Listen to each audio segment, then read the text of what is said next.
धन्यवाद Shivsagar madam.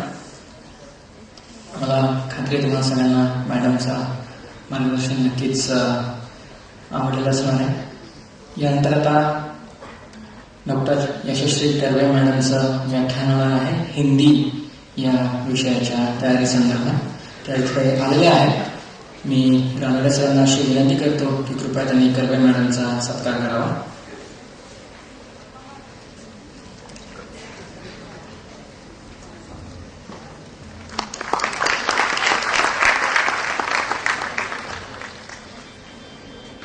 Curve madam या हिंदीच्या अतिशय अनुभवी शिक्षिका आहेत, सेवानिवृत्त शिक्षक आहेत त्या, आणि हिंदी हा विषय शिकवण्याचा त्यांचा अनेक वर्षांचा अनुभव आहे. आमचं आता जे मिशन एसएससीवर जे हिंदीशी रिलेटेड जे काही आमच्या ॲक्टिव्हिटीज आहेत त्या सगळ्या त्याच इन्चार्ज आहेत. मी मॅडमना अशी विनंती करतो की कृपया त्यांनी विद्यार्थ्यांना आणि पालकांना मार्गदर्शन करा.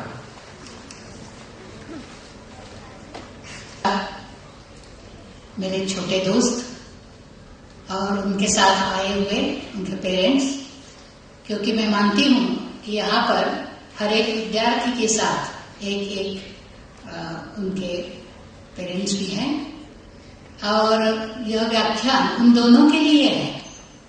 मुझे दिए गए 30 मिनट मैंने इस प्रकार इस्तेमाल करने हैं कि पालकों के लिए भी कुछ मैं बोलूं और कुछ विद्यार्थियों के लिए बोलूं. इतना ही नहीं, तो ये काम बहुत मुश्किल का है. इसका कारण यह है कि कुछ विद्यार्थी 50 अंकों का हिंदी यह विषय अपेयर करने वाले हैं, उसका उत्तर लिखने वाले हैं, और कुछ है जो 100 मार्क्स के लिए हिंदी विषय पढ़ने वाले हैं. तो मुझे लगता है कम से कम आप हाथ ऊपर उठाए जो 50 अंकों के लिए हिंदी की पढ़ाई कर रहे हैं. Okay, so what I find कि अभी 70 या 80% छात्र 50 अंकों के लिए हिंदी की पढ़ाई करने वाले हैं, और बहुत ही कम विद्यार्थी 100 अंकों के लिए हिंदी की पढ़ाई करने वाले हैं. यह बात एक गागर में सागर भरने की बात, यह कठिन काम अभी मुझे करना है. मुझे लगता है जैसा कि आप सबने विवेकानंद जी का नाम सुना है, उन्होंने हमारे जवानों के लिए, खास करके विद्यार्थियों के लिए एक वाक्य कहा था, 2 शब्द कहे थे. सबसे पहला था वो उत्तिष्ठत और जागृत. अभी उठो और जग जाओ. अब से मतलब इससे भी पहले ही 9वीं कक्षा से ही यह वाक्य तुम्हारे कानों पर पड़ रहा होगा. जैसे पेरेंट्स अभी से तय कर रहे होंगे अगला जो साल है हम सबके लिए इट्स वेरी क्रूशियल ईयर. अब अगले साल नहीं हम कहीं जाएंगे टूर पर, नहीं अगले साल नहीं. क्यों? क्योंकि मेरी बच्ची या मेरा बच्चा 10वीं कक्षा में है. मतलब कक्षा तो अभी दूर है, लेकिन तभी से हम इसकी तैयारियां कर रहे हैं.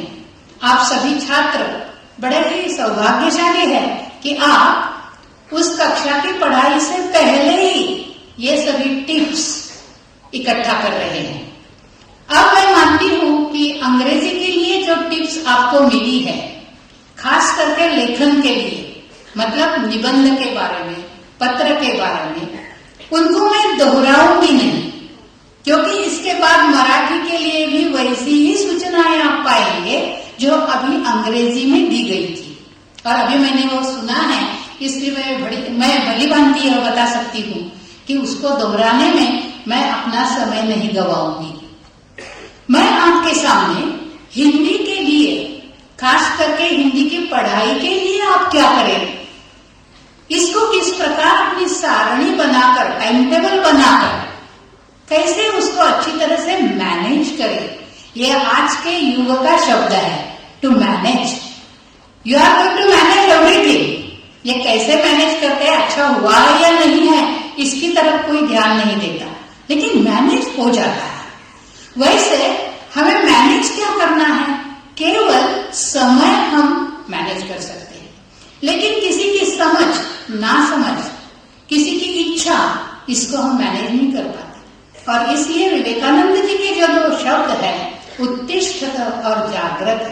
मैं जो कुछ भी करूंगा वह अपने मन से जागते हुए करूंगा।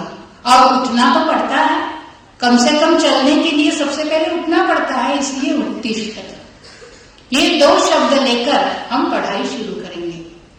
अब पढ़ाई करने से पहले हर एक में टाइम टेबल बनाना जरूरी है, ऐसा मैंने कहा। इसका कारण यह होता है कि 10वीं कक्षा में हर कोई विद्यार्थी किसी न किसी क्लास में दाखिल किया जाता है। जो 9वीं कक्षा तक किसी क्लास में नहीं जाता है, वह लड़का या लड़की भी 10वीं कक्षा में कोई क्लास ज्वाइन कर लेता है या लेती है। माता पिता को ये लगता है कि इस साल ये बहुत जरूरी है, नाही ते आपलं बरं असतं। बरं कुणाला असतं? विद्यार्थी की दृष्टि से नहीं होता है ठीक। वो कहता है सुबह से लेकर शाम तक बस मैं किसी क्लास में हूं या कक्षा में हूं, तो यह साल महत्वपूर्ण जरूर है। लेकिन ऐसी बात नहीं कि हम सभी बातें छोड़कर केवल पढ़ाई पढ़ाई और पढ़ाई ही करें, कोई जरूरी नहीं। अपने पास जो समय है उसको अगर अच्छी तरह से हम गवाएं, उसका उपयोग करें, तो हिंदी के लिए किसी भी तरह की कठिनाई आपको नहीं लगेगी। हर रोज के केवल 10 मिनट आप हिंदी के लिए देते हैं तो वे काफी है। सोमवार से लेकर शनिवार तक आप रोज केवल 10 मिनट हिंदी के लिए दे दें। हाँ, लेकिन देने ही है। इतवार को 30 मिनट दे दें, काफी है। इसके बाद अब मेरे एग्जाम से इसलिए मुझे ज्यादा पढ़ाई करनी नहीं पड़ेगी, ये प्रयोग हमने किया है। 35 साल तक जब मैं पढ़ाती रही तो पढ़ाते समय कुछ तो हाथ लग गया है, जो कुछ विद्यार्थियों ने हमें सिखाया है। हम विद्यार्थियों से सीखे हैं, ये सबसे अच्छी बात है। हम तो बताते रहे कि कविताएं याद करनी है, रटनी है, तो उन्होंने कहा नहीं, मैं तो हर रोज पढ़ लेता हूँ मैम। तो अगस्त के महीने तक मेरी सारी कविताएं जबानी याद है, इसके लिए कोई मुश्किल नहीं है। 3 महीनों तक अगर मेरा बच्चा किताब में लिखी हुई 5 या 6 कविताएं रोज कवि के नाम के साथ पढ़ता है, तो उसके लिए लगते हैं केवल 3 मिनट। केवल 3 मिनटों में 5 कविताएं आप पढ़ सकते हैं। और जो 100 अंकों के लिए कविताएं है, उनको पढ़ने के लिए 7 मिनट लगते हैं। ये सब हमने प्रयोग करती रही जब तब मैंने ये ज्ञान हासिल किया है। प्रयोग के बाद मैं इस पर विश्वास रखती हूँ, क्योंकि ये अनुभव के नतीजे के शब्द हैं। और फिर कविता के ऊपर जो सवाल आते हैं, या वे एक वाक्य में उत्तर दो के लिए हो या रिक्त स्थानों की पूर्ति के लिए हो, उनको लिखना बच्चों के लिए, छात्रों के लिए बिल्कुल कठिनाई नहीं आती है। तो इस प्रकार एक समझो अपना एक कठिनाई, एक समस्या हल हो जाती है रोज के 3 या 7 मिनटों में। अब 30 मिनट रखे हैं इतवार के लिए। अभी मैडम जो बता रही थी लेखन कार्य है, उस लेखन कार्य के लिए आपको पढ़ाई की जरूरत होती है। वैसे तो एक प्रयोग हमने यह भी किया कि हर विद्यार्थी का एक अपना व्यक्तिगत झुकाव होता है। निबंध के लिए जो विषय दिए जाते हैं, उनमें हम देखते हैं कि एक विषय आत्मकथनात्मक होता है, एक विषय वर्णनात्मक होता है, एक विषय कल्पना के आधार पर बेस ऐसा होता है, कोई एक विचारात्मक होता है, जैसे अनुशासन या विज्ञान शाप या वरदान, इस तरह का होता है। तो मुझे छात्र को यह विचार करना चाहिए कि मुझे किस तरह का निबंध लिखने में ज्यादा रुचि लगती है, या मैं किसमें सबसे अच्छा कंफर्टेबल रहता हूँ, क्या लिखना मुझे पसंद है, क्या पसंद करता हूं मैं। वैसे टीचर जो होते हैं 5वीं से लेकर जो इनको देखते आए हैं, वे भी भली भांति जानते हैं कि मेरे सामने खड़ा हुआ लड़का या लड़की किस तरह के निबंध लिख सकती या लिख सकता है। अगर मुझे मालूम हो गया है कि यह लड़का विचारात्मक निबंध अच्छा अच्छा लिख सकता है, तो पूरे साल में कम से कम 10 या 12 केवल विचारात्मक निबंध मैं लिखूंगा। ये कोई जरूरी नहीं कि मैं आत्मकथनात्मक निबंध भी लिखूं, वर्णनात्मक निबंध भी लिखूं। अगर पाठशाला में ही उनको अच्छी तरह से बताया जाता है, उनको कन्विंस किया जाता है टीचर को कि मेरा बेटा या बेटी इस तरह के निबंध टीचर आपके पास दे देंगे, आप उनको जांच कर दीजिए, तो कोई टीचर यहाँ ऐसे नहीं होता है कि जो अपना कर्तव्य करना नहीं जानता। कुछ लड़के लड़कियां ऐसी होती है, उनको आत्मकथनात्मक निबंध लिखना ही पसंद है।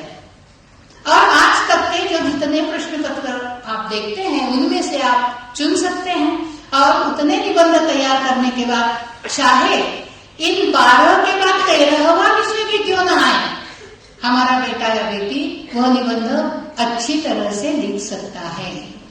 तो निबंध के बारे में खास करके, क्योंकि यह कठिनाई सबके साथ आती है, और जैसा अंग्रेजी के बारे में बताया गया आपको कि अनुच्छेद करने हैं, परिच्छेद करने हैं, अपना विचार व्यक्त करने के लिए जितने भी उदाहरण देने हैं, ये कैसे बढ़ाए, इसके लिए हम हमेशा इतवार के दिन जो 30 मिनट रखे हैं, उनमें से कम 10 मिनट पढ़ाई में गवाए। किस तरह की पढ़ाई करनी है? यह अखबार की पढ़ाई हो सकती है। जो नए प्रश्न हैं, जो समस्याएं हैं, उनको लेकर अखबार में चर्चाएं होती है और उनको पढ़ने के बाद कोई अपना विचार रोक नहीं सकता, वो तो विचार करने लगता है। इन विचारों को हम अपने निबंध में भली भांति, खास करके अंग्रेजी के बारे में तो जो उनके लिए लिफलेट या जो बनाना होता है ना, उसके लिए भी उपयोगी होता है। लेकिन हमने देखा है कि शिक्षक हर बार ये बताते हैं, लेकिन लड़के लड़कियां अखबार तक पढ़ने के लिए तैयार नहीं रहते, और पढ़ते भी हैं तो केवल वह जो आखिरी पन्ना होता है, वहाँ एडवर्टाइजमेंट्स होती है या खेल का पन्ना होता है, वो पढ़ना पसंद करते हैं। तो यहाँ पर पेरेंट्स का जो काम है, उनकी जो भूमिका है, वह सबसे महत्वपूर्ण होती है। केवल दूर से वे देखते रहे, ऑब्जर्व करते रहे, क्या हमारे घर में मैं खुद पढ़ रहा हूँ, मेरी पत्नी पढ़ रही है, अगर हम दोनों पढ़ रहे हैं तो बच्चा भी आपके साथ पढ़ने जरूर बैठेगा। लेकिन अगर हम ही केवल सीरियल्स देखते हैं, कहीं बाहर जाते हैं और उनसे कहते हैं पढ़ाई करो, ये तुम्हारा महत्वपूर्ण साल है और पढ़ाई करते रहो, इस तरह से पढ़ाई करना कोई लड़का या लड़की पसंद नहीं करती। वैसे हमारे घर में 1 या 2 बच्चे होते हैं, महत्वपूर्ण होते हैं, हमारे सारे ख्वाबों को वे भी दरअसल सत्य में बदल सकते हैं, ऐसा हमारा विश्वास होता है, और पता भी नहीं चलता इस विश्वास को वे जब कभी ठुकरा देते हैं या कहते हैं कि मैं ये नहीं बनना चाहता। हर एक कोई चाहता है कि 9वीं कक्षा तक मेरे लड़के ने 80% अंक पाए हैं, और हाँ, हम ये कहें कि अब 80 से ज्यादा पाए, कम न पाए। लेकिन अगर मैं चाहूं कि 90 से ऊपर जाए, तो उसके लिए या तो उसके मन की तैयारी होना जरूरी है, नहीं तो फिर वह भी निराश हो जाता है, बन जाता है। मैंने ऐसे लड़कों को देखा है। पहले वाली बात है, इसलिए बता रही हूं की पहिला 50च्या यादीत नाव नाही आलं आणि म्हणून नको मला आता कॉलेजला सुद्धा जायचं नाही, 11वीच शिकायची नाही, असं म्हणणारा विद्यार्थी मी पाहिला। उसको धीरे धीरे ये समझाना पड़ा, लेकिन एक बार वह जो मूड उसका चला गया, ऐसा कभी मत होने देना। अपना बच्चा ये हमारी सबसे महत्वपूर्ण संपत्ति है। भले ही 2-4 अंक कम भी मिले, चल सकता है। दुनिया में केवल अंक, ये मार्क्सवाद जो है, हमारे वैद्य सर जो थे, अभी नहीं है पूर्व वैद्य, तो वे कहते हैं ये मार्क्सवाद अच्छा नहीं है। बच्चों की जो टैलेंट है उसको समझ जाओ, ये हमारा कर्तव्य है। भले ही वह अंक ज्यादा न पाए, उसमें ऐसी इतने सारे कौशल है, और आजकल तो दुनिया में इतने सारी शाखाएं हम देख रहे हैं कि वहां जाकर अपने कौशल का उपयोग करके हमारा बेटा या बेटी अच्छा काम कर सकती है। हर एक के अपने अपने कुछ मतलब स्वप्न होते हैं, और उनको लगता है जो मैं न बन सका मेरा बच्चा बने, और ये सबसे घातक सबसे विघातक बात है। जो मैं न बन सका मेरा बच्चा बने, नहीं, तुम नहीं बन सके तुम्हारे तक उसको सीमित रखो। बच्चे को जो चाहिए वो उसको बनने दो, तभी वह पूरी तरह से खिल जाएगा।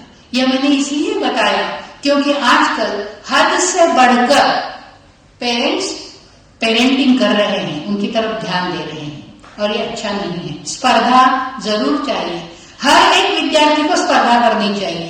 कैसी? खुद से स्पर्धा करो, अपने आप से स्पर्धा करो। मैंने इस परीक्षा में अभी इतने अंक पाए हैं, अगली परीक्षा में इससे ज्यादा अंक मुझे मिलने चाहिए। टीवी देखते हैं, टीवी की वो जो एडवर्टाइज आती है, बॉल थक नहीं गया है, मैं कैसे थक जाऊंगा या मैं कैसे थक जाऊंगी, ज्या काही करायचे असतील त्या प्रॅक्टिसच्याच वेळेला कर, ये सब क्या बताते हैं हमें? चुका करण्यासाठी त्या क्रिया करायला पाहिजेत। निबंध लिखना चाहिए, जांच लेना चाहिए, उत्तर लिखने चाहिए। हमारी प्रश्न पत्रिका में 40 अंकों की प्रश्न पत्रिका होती है हिंदी की, संयुक्त हिंदी की। 10 अंक मौखिक परीक्षा के लिए रखे हुए होते हैं। मौखिक परीक्षा तो पाठशालाओं में उसके बारे में काफी उनको बताया जाता है, मार्गदर्शन किया जाता है, और कोई भी लड़का उसमें 7-8 से कम अंक नहीं पाता है, मुझे मालूम है यह सब। अब अंक पाने हैं 40 से, 40 में से मैं कितना पा सकता हूं? तो उनमें से अगर आपको मैं बताऊं कि उनमें से 15 अंक, 40 में से 12 अंक गद्य के लिए होते हैं, 10 अंक पद्य के लिए होते हैं, और उनमें से भी 3 और 4 मिलाकर 7 अंक वस्तुनिष्ठ प्रश्न के लिए होते हैं। मतलब एक वाक्य में उत्तर दो के लिए होते हैं। इस एक वाक्य में उत्तर दो के लिए आपको उस पाठ को भली भांति पढ़ना होता है। जो हर रोज के 10 मिनट मैंने बताए हैं, उनमें से 3 मिनट कविता के लिए चले गए, 7 मिनट जो बचे हैं, हर रोज मैं एक पाठ पढ़ूंगा। 7 मिनट नहीं लगते हैं उसके लिए, लेकिन एक बार पढ़ने के बाद कुछ याद आता है। पढ़ते समय किसी भी तरह का टेंशन मत लेना, ऐसे मत समझना कि इसका उत्तर मुझे लिखना है इसलिए मैं पढ़ रहा हूं, आखिरी परीक्षा में उत्तर लिखना है इसलिए मैं पढ़ रहा हूं। नहीं, आराम से पढ़ो। क्या लिखा है लेखक ने, क्या कहना चाहते हैं, अपने आप सवाल पैदा करो। आखिर यह पाठ हमारे लिए क्यों रखा गया है, इसका भी विचार करो। क्योंकि पाठ्य पुस्तक बनाते समय भी इस तरह के पाठों को क्यों चुना जाता है जो हमें बोर कर दे। भले ही हम बोर हो, उसमें कुछ ऐसी खासियत होती है जो हमारे व्यक्तित्व विकास के लिए, अगली जिंदगी के लिए उपयोगी होते हैं। हाँ, शायद इस बात के लिए यह पाठ इस किताब में रखा हुआ है।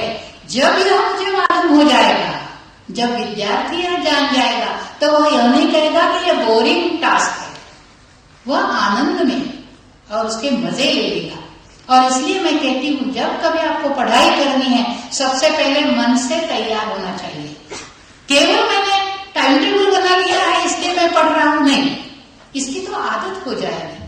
वैसे शारंगपाणी जी कहते हैं, आदत तो कोई भी हो, अच्छी या बुरी, दोनों भी बुरी बात है।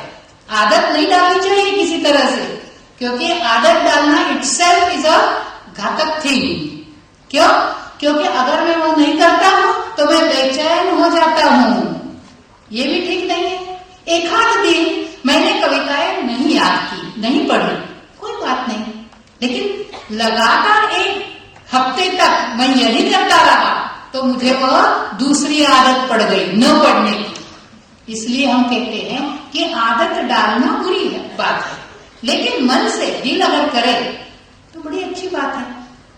और इस आनंद में अगर आप जितना समय गवाए हिंदी के लिए, अब तो मुझे मालूम है आप सभी टीनेजर्स हैं, दोस्ती करना जानते हैं, लड़के चाहते हैं कि अभी गर्लफ्रेंड्स हो, लड़कियां चाहती है बॉयफ्रेंड हो। ये नए फ्रेंड्स के साथ इन विषयों को अपना फ्रेंड बनाओ। Concept is the same. Friend बनाना है, कैसे बनाते हैं?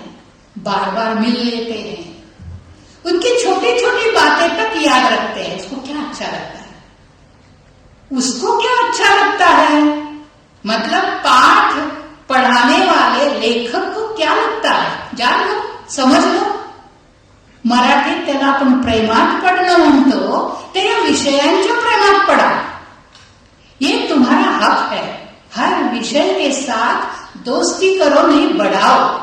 और जितने अच्छे दोस्त बन जाओगे उतने अच्छे अंक आप प्राप्त कर सकते हैं.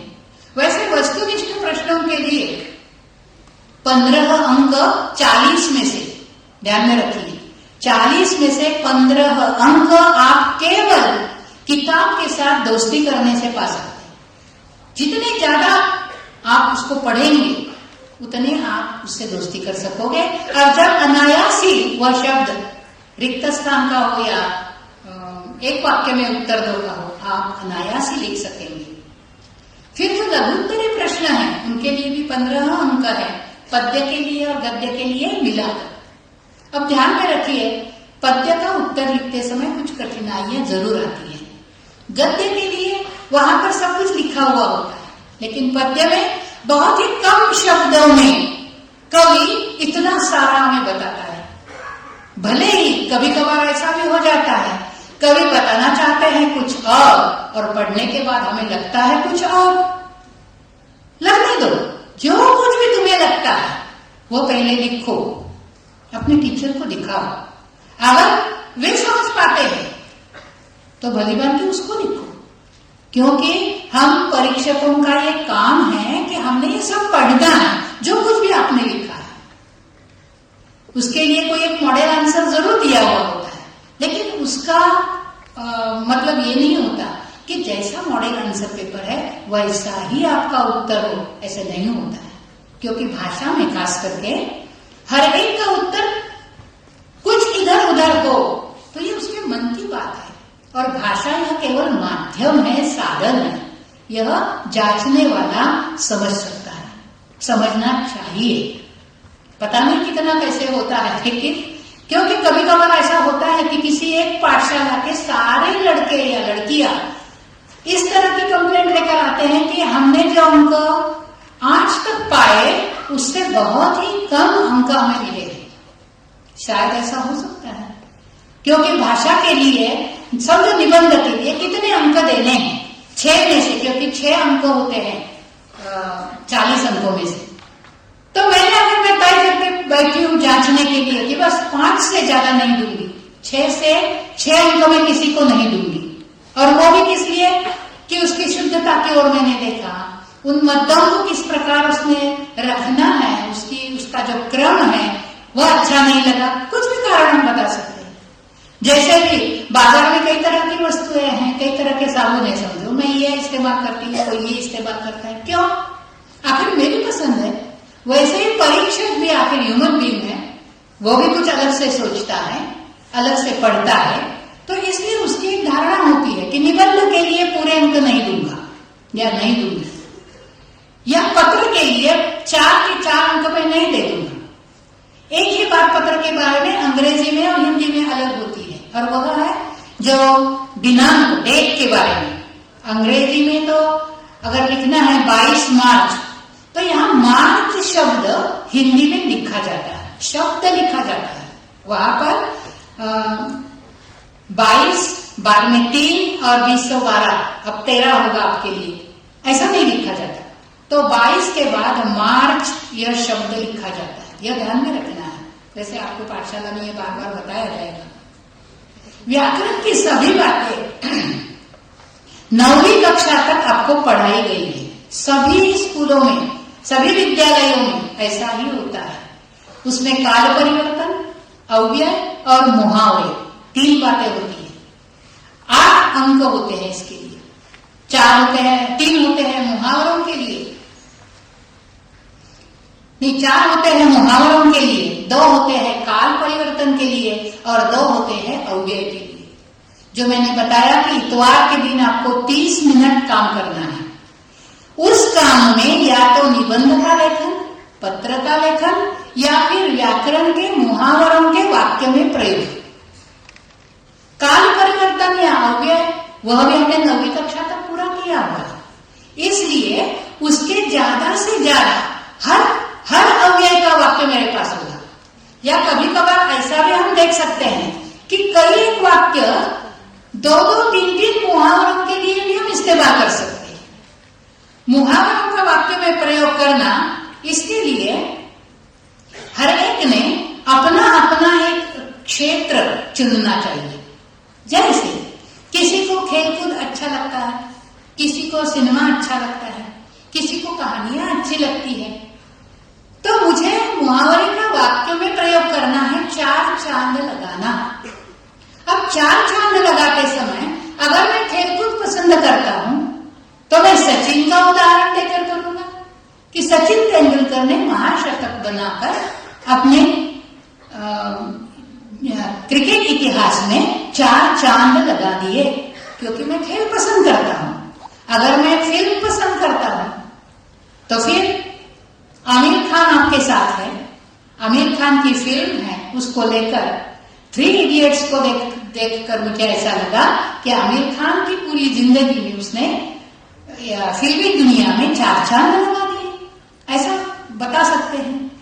या पूरे किसी कहानी के बारे में आपको लिखना है या राइटर के बारे में लिखना है, तो उस लेखक ने फला एक किताब लिखकर अपने लेखन कला में 4 चांद लगा दिए।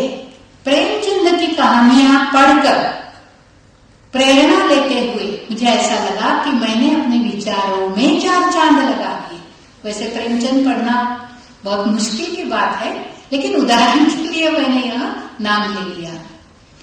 इस तरह से जितना भी काम आपको मुश्किल लगता है वह आसान कैसे होगा, उसके लिए क्या करेंगे, यह भी हमने खुद ढूंढना है। खुद क्यों ढूंढना है? क्योंकि वह अपने लिए होता है, किसी दूसरे का उत्तर मेरे लिए नहीं होता है। इसलिए मेरे प्रश्न के लिए मेरा ही उत्तर चाहिए, दूसरे का उत्तर नहीं चाहिए। मुझे समय किस प्रकार निकालना है, मुझे खेल कब खेलना है, मुझे सब कुछ बंद रखकर केवल पढ़ाई करनी है, मैं क्या करूंगा, अभी से तय करूं। माता पिता को मैं एक बात और भी कहूंगी, इस पूरे साल में बच्चे की अपने तबीयत ठीक कैसे रहे, यह देखने की जिम्मेवारी भी उनकी होती है। कई बार ऐसा होता है कि इस भागदौड़ में वे इतने थक जाते हैं कि फिर अगर घर में दादा दादी नाना नानी हो तो फिर उनके झगड़े केवल इस कारण से होना शुरू हो जाता है। अब किती करते हैं, किती सांगतेस त्याला, किती करून घेतेस, और इस प्रकार का वाक्य जब लड़का सुन लेता है या लड़की सुन लेती है तो उसको जरूर लगता है कि माँ कुछ ज्यादा ही करती है। और खास करके ये माँ लोग ही होते हैं, पिताजी नहीं होते, वे भाग्यवान हैं। लेकिन मैंने ये भी देखा है की हमारे यहाँ बोर्ड में घासकडबी नावाचे पालक होते, पालक होते मी त्यांची मुलगी बोर्डात आलेली। किती पर्यंत काळजी करावी माणसानं, माझी मुलगी ज्या बाकावर बसणार आहे प्रश्नपत्रिका म्हणजे उत्तरपत्रिका लिहायला, ते बाक कसं आहे, तिला पॅड न्यायला हवं का, कडेनी स्वच्छता आहे ना, बसायचं बाकडं पुरेसं रुंद आहे ना। या गोष्टी जर तुम्ही करणार असाल तर मुलाला 10वीला बसवूच नका, लक्ष तर मुळीच देऊ नका। कारण इतक्या साध्या प्रश्नांनी जर माझं मूल विचलित होणार असेल तर पुढच्या जिंदगीत कसं सोडणार त्याला। जो हम तैयार करते हैं कुछ एक नमूना, क्या उसी के समान सब कुछ होता है? कभी नहीं होता।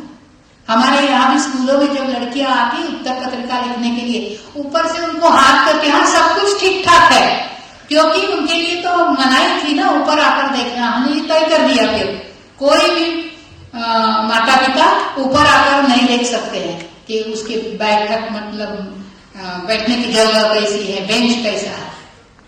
ये हमारी जिम्मेदारी है, हम स्कूल वालों की जिम्मेदारी है। हम देखेंगे कि boys are comfortable, girls are comfortable, ये सब हम देखें, माता पिता नहीं देखें। तो इन पर विश्वास रखो, शिक्षकों के ऊपर विश्वास रखो और हद से ज्यादा अपने बच्चों में इंटरेस्ट मत लो, हद से ज्यादा। अपने अपनी तैयारियां करना उनके लिए उन पर छोड़ दो।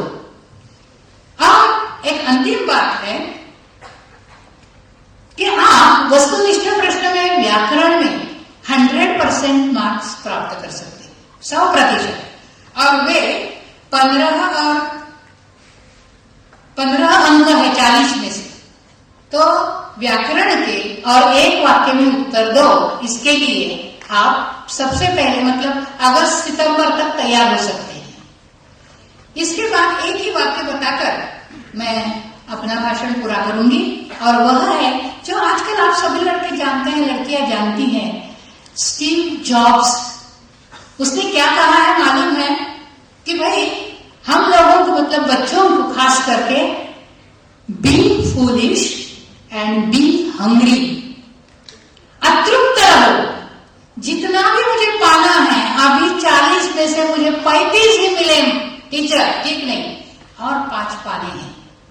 फूलिश, अजून काहीतरी येत नाहीये मला, अजून काहीतरी समजत नाहीये मला, मी मूर्ख आहे। That foolishness is a वाइजनेस। लेकिन ऐसे फूलिश जरूर बनो, और इसलिए विवेकानंद जी के शब्दों में आज से ही सभी हो जाओ उत्तिष्ठत और जागृत। धन्यवाद।